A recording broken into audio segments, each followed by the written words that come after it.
Hello दोस्तों, नमस्कार। स्वागत है आपके अपने यूट्यूब चैनल स्टडी सॉल्यूशन पे।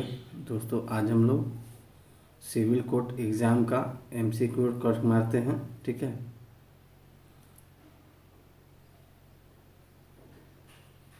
चलिए फर्स्ट क्वेश्चन दोस्तों, सिंधु घाटी सभ्यता के निम्नलिखित स्थानों में कौन सा एक स्थान रावी नदी के किनारे स्थित है? Option A Lothal, B Mohenjodaro, C Chanhudaro, D Harappa. तो आंसर आप लोग अपना कमेंट बॉक्स में जरूर दीजिए दोस्तों। तो इसका आंसर ऑप्शन डी होगा। सिंधु घाटी सभ्यता के स्थल निम्नलिखित स्थान रावी नदी के किनारे कौन सा है? तो ये हड़प्पा है। ऑप्शन डी करेक्ट है। ठीक है, और मोहनजोदड़ो का बात करेगा तो वो दोस्तों सिंधु नदी के किनारे हो जाएगा। ठीक है, चलिए नेक्स्ट प्रश्न दोस्तों ये प्रैक्टिस सेट 1 है, आप लोग ज़रूर लगाएं। और एग्ज़ाम अब नज़दीक है तो सेट लगा कर आप खुद से अपना कर सकते हैं जज कि क्या आपका स्कोर जा रहा है। नेक्स्ट प्रश्न दोस्तों, 1857 के विद्रोह को दबाने में निम्नलिखित में से किसका संबंध नहीं था? Option A Nixon, B Campbell, C colonel Neil, D Dalhousie. तो इसका आंसर दीजिए। ऑप्शन कौन होगा? डलहौजी। ये 1857 की क्रांति में नहीं दबाया था, इसका ट्रांसफ़र हो गया था।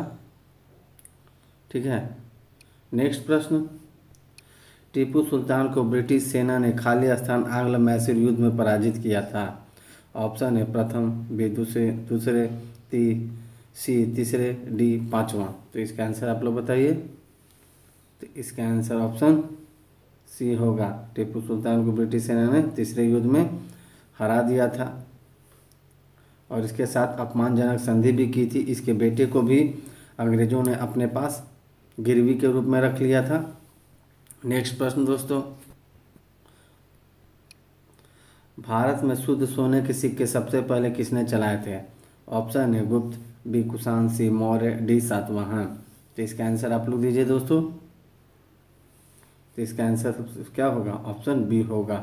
भारत में शुद्ध सोने के सिक्के सबसे पहले कुषाण ने चलाए थे। कुषाण वंश का सबसे महत्वपूर्ण महान शासक कौन था? तो कनिष्क था, याद रखिएगा। और इसी के समय में चतुर्थ बौद्ध संगति हुई थी।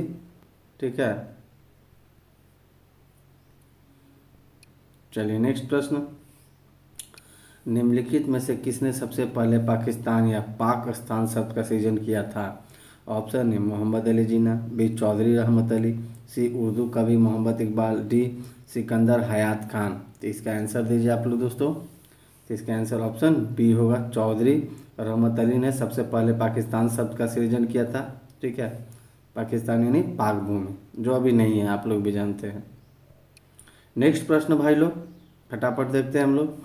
4 जुलाई 1776 को वाशिंगटन के नेतृत्व में अमेरिकी स्वतंत्रता की घोषणा किस स्थान पर की गई थी? ऑप्शन है वाशिंगटन डीसी, बी न्यूयॉर्क, सी शिकागो, डी फिलाडेल्फिया।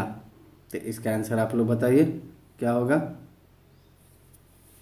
तो इसका आंसर ऑप्शन डी होगा। फिलाडेल्फिया में स्वतंत्रता अमेरिकी स्वतंत्रता की घोषणा की गई थी 4 जुलाई 1776 को।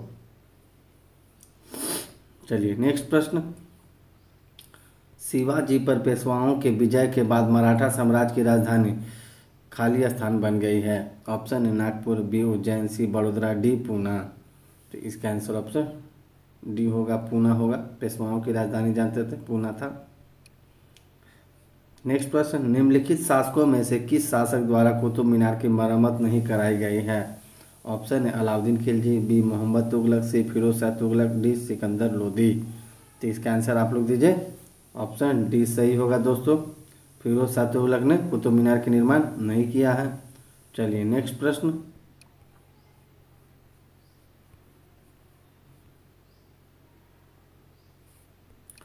भारत में पाए जाने वाला कौन सा एक गैर धात्विक खनिज है? ए क्रोमाइट, बी बॉक्साइट, सी हेमेटाइट, डी पायरोफाइट।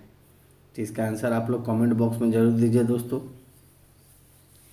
अगर वीडियो अच्छा लगे तो आप चैनल को सब्सक्राइब करें और बेल आइकन भी दबा लें। तो इसका आंसर ऑप्शन डी होगा।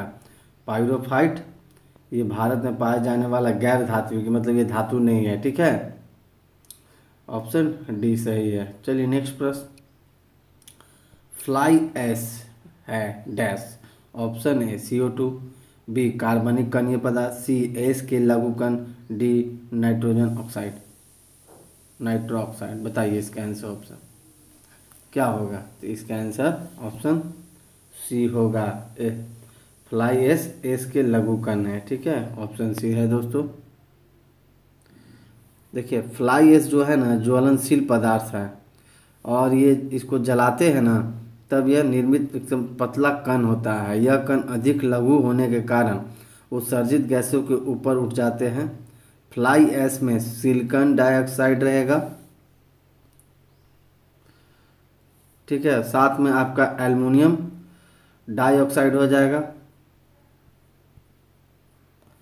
ठीक है, और साथ में साथ आपको कैल्शियम ऑक्साइड की अच्छी मात्रा होती है। ठीक है, नेक्स्ट प्रश्न दोस्तों, हाल ही में साथी पोर्टल और मोबाइल ऐप किस मंत्रालय द्वारा लॉन्च किया गया है। ऑप्शन ए कृषि मंत्रालय, बी शिक्षा मंत्रालय, सी कानून मंत्रालय, डी गृह मंत्रालय। तो इसका आंसर आप लोग दीजिए। तो इसका आंसर ऑप्शन साथी पोर्टल ऑप्शन ए सही होगा, कृषि मंत्रालय द्वारा लॉन्च किया गया है। ठीक है, नेक्स्ट प्रश्न, निम्न में से विद्युत उत्पादन करने में सर्वाधिक हिस्सा किसका है। ऑप्शन है जल विद्युत, बी ताप विद्युत, सी परमाणु विद्युत, डी सभी का बराबर प्रतिभाग। तो इसका आंसर आप लोग बताइए। तो इसका आंसर ऑप्शन बी होगा, थर्मल पावर प्रोजेक्ट। भारत में सबसे ज़्यादा बिजली उत्पादन किया जाता है कोयले से, कोयले को जलाकर। ठीक है, ये ताप विद्युत, ऑप्शन बी सही है। नेक्स्ट प्रश्न, भारत का रूर किस नदी बेसिन को कहा जाता है। ऑप्शन है दामोदर, बी हुगली, सी गोदावरी, डी स्वर्णरेखा। तो इसका आंसर आप लोग दीजिए दोस्तों। तो इसका आंसर ऑप्शन ए होगा, दामोदर नदी को भारत का रूर कहा जाता है, क्योंकि यहाँ पे आपका बहुत ज़्यादा खनिज मिलता है। चलिए नेक्स्ट प्रश्न दोस्तों,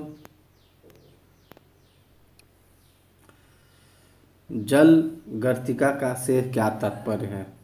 ऑप्शन है वृत्ताकार घूमते चट्टानी टुकड़े, बी नदियों के किनारे तटीय चट्टानें, सी गॉर्च के तलीय टुकड़े, डी धरातलीय जलप्रपात। इसका आंसर बताइए दोस्तों क्या होगा। तो इसका आंसर ऑप्शन ए होगा, वृत्ताकार घूमते चट्टानी टुकड़ों को जल गर्तिका कहते हैं। ठीक है, नेक्स्ट प्रश्न दोस्तों, चलिए भूगोल के अध्ययन के विषय वस्तु क्रमबद्ध उपागम के प्रवर्तक कौन है, मतलब सीरीज वाइज। ऑप्शन है Carl Ritter, B Alexander von Humboldt, C Eratosthenes, D Herodotus. तो इसका आंसर बताइए दोस्तों क्या होगा। तो इसका आंसर ऑप्शन बी होगा, अलेक्जेंडर वॉन हम्बोल्ट ने भूगोल के अध्ययन को क्रम बाई से उपागम मतलब सीरीज बाई सीरीज 1 2 3 ऐसे मतलब सीरीज में के ये प्रवर्तक है, ये शुरुआत किया था। ऑप्शन बी सही है दोस्तों। नेक्स्ट प्रश्न, थोड़ा सा मैं इसको नीचे कर लेता हूँ। भूवैज्ञानिक काल के किस महाकल्प ईरा में डायनासोरों का अस्तित्व समाप्त हो गया है। VBI है दोस्तों, छपेगा क्वेश्चन एकदम। ऑप्शन है Mesozoic era, B Cenozoic era, C Proterozoic era, D Holozoic era. तो इसका आंसर आप लोग बताइए क्या होगा। तो इसका आंसर ऑप्शन ए होगा, मीसोजोइक एरा में डायनासोर का अस्तित्व समाप्त हो गया था। ऑप्शन ए बिल्कुल सही है दोस्तों। नेक्स्ट प्रश्न, चलिए 70 नंबर प्रश्न देखते हैं भाई लोग। भारत में उपराष्ट्रपति का निर्वाचन किस प्रकार किया जाता है। ऑप्शन है प्रत्यक्ष निर्वाचन द्वारा, बी अप्रत्यक्ष विधि द्वारा, सी एकल संक्रमणीय मत पद्धति द्वारा, डी खुला बैलेट द्वारा। तो इसका आंसर आप लोग बताइए। इसका आंसर ऑप्शन सी हो जाएगा, एकल संक्रमणीय मत पद्धति द्वारा भारत के उपराष्ट्रपति का चुनाव होता है, निर्वाचन होता है दोस्तों। देखिए उपराष्ट्रपति का जो चुनाव होता है दोनों सदनों से मिलकर बनने वाले निर्वाचन गण के सदस्यों द्वारा अनुपातिक प्रतिनिधित्व पद्धति के द्वारा। ठीक है, इसमें देखिए मैं बता दूं कि लोकसभा और राज्यसभा के सदस्य चुनते हैं एकल संक्रमणीय मत पद्धति द्वारा, याद रखिएगा। ठीक है, चलिए नेक्स्ट प्रश्न, संघीय मंत्रिमंडल बैठक की अध्यक्षता कौन करता है? ऑप्शन ए राष्ट्रपति, बी राज्यपाल, सी उपराष्ट्रपति, डी प्रधानमंत्री। तो इसका आंसर आप लोग दीजिए। तो इसका आंसर ऑप्शन डी होगा, प्रधानमंत्री करेगा। ठीक है, इसके बारे में थोड़ा सा जान लेते हैं दोस्तों। देखिए, ये एक्ट 74 के अनुसार राष्ट्रपति को उसके कार्यों के संपादन और सलाह देने के लिए एक मंत्रिपरिषद होती है, जानते हैं 74 में उल्लेख है, और जिसका प्रधान प्रधानमंत्री होता है। यह कैबिनेट जो भी होगा मंत्रिमंडल की बैठक की अध्यक्षता भी करता है। ठीक है, ऑप्शन डी बिल्कुल करेक्ट है भाई लोग। नेक्स्ट प्रश्न, प्रथम केंद्रीय विधानसभा का गठन कब किया गया था? वर्ष 1921, बी 1922, सी 1923, डी वर्ष 1925। तो इसका आंसर आप लोग दीजिए, क्या होगा? तो इसका आंसर ऑप्शन सी होगा, वर्ष 1923 में प्रथम केंद्रीय विधानसभा का गठन किया था। प्रथम केंद्रीय विधानसभा यानी लोकसभा का बात कर रहा है दोस्तों। ठीक है, ये ब्रिटिश टाइम में हुआ था जब हम लोग गुलाम थे अंग्रेजों ने गठन किया था। नेक्स्ट प्रश्न, ग्राम सभा की बैठकों के मध्य कितने समय से अधिक का अंतराल नहीं होना चाहिए? ऑप्शन है 2 माह, बी 3 माह, सी 4 माह, डी 6 माह। तो इसका आंसर आप लोग बताइए क्या होगा? तो इसका आंसर ऑप्शन बी होगा, 3 माह से ज़्यादा गैप ग्राम सभा के बैठकों के से अंतराल में होना चाहिए, यानी 3 महीना से ज़्यादा नहीं होना चाहिए। 3 महीना में एक बार मीटिंग होना ही चाहिए, कंपलसरी है। ठीक है, ऑप्शन बी बिल्कुल सही है दोस्तों। नेक्स्ट प्रश्न, भारत के पहले चुनाव आयुक्त निम्नलिखित में से कौन है? ऑप्शन है के बी सुंदरम, बी सुकुमार सेन, सी डॉक्टर नागेंद्र सिंह, डी स्वामीनाथन। तो इसका आंसर आप लोग बताइए दोस्तों क्या होगा? तो इसका आंसर ऑप्शन बी होगा, सुकुमार सेन भारत के पहले चुनाव आयुक्त थे। ऑप्शन बी बिल्कुल करेक्ट है। ठीक है, यह जब देश आज़ाद हो गए थे 25 जनवरी 1950 को भारतीय चुनाव आयोग का एक स्वायत्त एवं अर्ध न्यायिक संवैधानिक संस्था की स्थापना की गई थी, और इनके द्वारा इन्हीं को सबसे पहले चुनाव आयोग का सुकुमार सेन को अध्यक्ष बनाया गया था। चलिए नेक्स्ट प्रश्न 22 नंबर दोस्तों, भारत के उच्चतम न्यायालय में न्यायाधीशों की संख्या में वृद्धि करने की शक्ति किसमें निहित है? ऑप्शन है भारत का राष्ट्रपति, बी संसद, सी विधि आयोग, डी भारत का मुख्य न्यायाधीश। तो इसका आंसर आप लोग दीजिए दोस्तों क्या होगा? तो इसका आंसर ऑप्शन बी होगा, संसद को यह शक्ति है कि वह न्यायालय में न्यायाधीशों की संख्या वृद्धि कर सकता है, कम कर सकता है। ऑप्शन बी बिल्कुल करेक्ट है। नेक्स्ट प्रश्न, उच्च न्यायालय के न्यायाधीशों को वेतन और भत्ते दिए जाते हैं। ऑप्शन है भारत की समेकित निधि से, बी राज्य की समेकित निधि से, सी भारत की आकस्मिक निधि से, डी राज्य की आकस्मिक निधि से। तो इसका आंसर आप लोग दीजिए, कमेंट बॉक्स में जरूर दीजिए दोस्तों अपना आंसर। तो इसका आंसर ऑप्शन बी होगा, राज्य की समेकित निधि से उच्च न्यायालय। ठीक है, उच्च न्यायालय के न्यायाधीशों को वेतन दिया जाता है।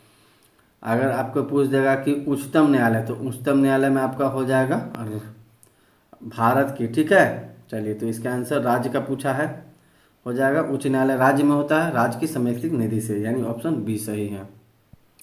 नेक्स्ट प्रश्न, निम्न में से कौन सा किसी विधेयक को धन विधेयक का दर्जा दे सकता है? कौन दे सकता है?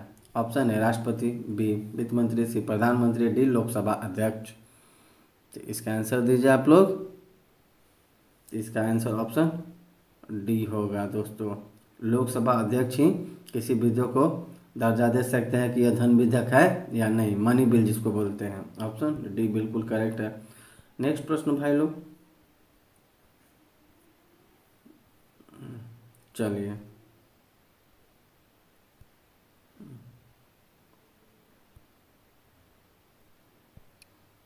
भारत सरकार ने राष्ट्रीय जनसंख्या नीति किस वर्ष घोषित की है? ऑप्शन है वर्ष 2000, बी वर्ष 2002, वर्ष 2005, डी 2001। तो इसका आंसर आप लोग बताइए। तो इसका आंसर ऑप्शन ए होगा, वर्ष 2000 को राष्ट्रीय जनसंख्या नीति वर्ष घोषित की गई है। ऑप्शन ए बिल्कुल करेक्ट है दोस्तों। चलिए नेक्स्ट प्रश्न, कृषिगत विविधता का आशय क्या है? ऑप्शन है एक समय में एक क्षेत्र में बोई गई फसलें में विविधता, कृषि में पशुपालन से खाद्यान्न के साथ बागानी फसलें, डी उपरोक्त में से कोई नहीं। तो इसका आंसर आप लोग दीजिए कमेंट बॉक्स में। तो इसका आंसर ऑप्शन ए होगा, कृषि विविधता का आशय यह है कि एक समय में एक क्षेत्र में बोई गई फसलों की विविधता, मिसलेनियस। ठीक है, चलिए नेक्स्ट क्वेश्चन दोस्तों, औसत लागत वक्र को सीमांत लागत वक्र सदैव खाली स्थान पर काटता है। ऑप्शन है न्यूनतम बिंदु, बी अधिकतम बिंदु, सी ऊपरी भाग, डी निचले भाग। तो इसका आंसर दीजिए 27 नंबर का। तो इसका आंसर ऑप्शन ए होगा, न्यूनतम बिंदु पर काटता है। चलिए, बाजार कीमतों पर राष्ट्रीय आय बराबर होती है। ऑप्शन है जीडीपी के, ऑप्शन बी एनडीपी के, ऑप्शन सी एनएनपी के, डी उपरोक्त में से कोई नहीं। तो इसका आंसर दीजिए आप लोग। तो इसका आंसर ऑप्शन बी होगा, शुद्ध घरेलू उत्पाद यानी नेट डोमेस्टिक प्रोडक्ट के आधार पर भारतीय बाजार की कीमतों पर राष्ट्रीय आय के बराबर होता है। ठीक है, ऑप्शन बी बिल्कुल करेक्ट है दोस्तों। नेक्स्ट प्रश्न, समग्र पूर्ति इनमें से किसके बराबर होती है? ऑप्शन है एनआई, बी पीआई, सी डीआई, डी पीएनपी। इसका आंसर बताइए। इसका आंसर ऑप्शन ए होगा, नेशनल इनकम के बराबर होता है। ठीक है, राष्ट्रीय आय जिसको बोलते हैं। नेक्स्ट प्रश्न दोस्तों, दुनिया के सबसे बड़े शक्तिशाली रॉकेट स्टारशिप की लॉन्चिंग असफल हो गई, इसे किसने लॉन्च किया था? ऑप्शन है स्पेस एक्स ने, बी यूरोपियन स्पेस एजेंसी ने, सी नासा ने, डी इसरो ने। तो इसका आंसर बताइए। तो इसका आंसर ऑप्शन ए होगा, स्पेस एक्स ने किया है। ठीक है,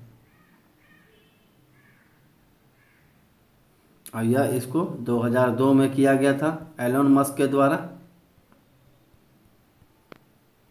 ठीक है, चलिए नेक्स्ट प्रश्न दोस्तों, प्लास्टिक के बर्तन बनाने में किस बहुलक का प्रयोग किया जाता है? ऑप्शन है मेलामाइन, बी नायलॉन, सी डेक्लोन, डी बेकेलाइट। इसका आंसर आप लोग बताइए। इसका आंसर दोस्तों ऑप्शन होगा, मेलामाइन का प्रयोग किया जाता है प्लास्टिक के बर्तन बनाने में। नेक्स्ट प्रश्न, श्वसन जड़ें किस पौधे में पाई जाती है? ऑप्शन है राइजोफोरा में, बी आम में, सी बरगद में, डी डहेलिया में। इसका आंसर दीजिए आप लोग।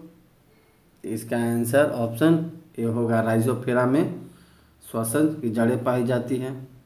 चलिए, नींबू निचोड़ने की मशीन, फिजिक्स से क्वेश्चन एक आध रहेगा दोस्तों। नींबू निचोड़ने की मशीन खाली स्थान है किस उत्तोलक का है बताइए। तो इसका आंसर ऑप्शन बी होगा, सेकेंड श्रेणी के यानी द्वितीय श्रेणी के उत्तोलक है। चलिए, जब क्लोरोफॉर्म सांद्र नाइट्रिक अम्ल से अभिक्रिया करता है तो निम्न में से क्या बनता है? इन चार ऑप्शन में से बताइए क्या होगा सही दोस्तों। तो इसका आंसर ऑप्शन बी होगा, ये बनेगा। ठीक है, चलिए 35 क्वेश्चन देखते हैं। मूलभूत कण क्या है? ठीक है, तो इसका आंसर आप लोग बताइए। मूलभूत जानते हैं, अपरमाणुकीय कण मूलभूत कण यानी इलेक्ट्रॉन, प्रोटॉन और न्यूट्रॉन। ऑप्शन सी सही है। आज के लिए बस इतना ही।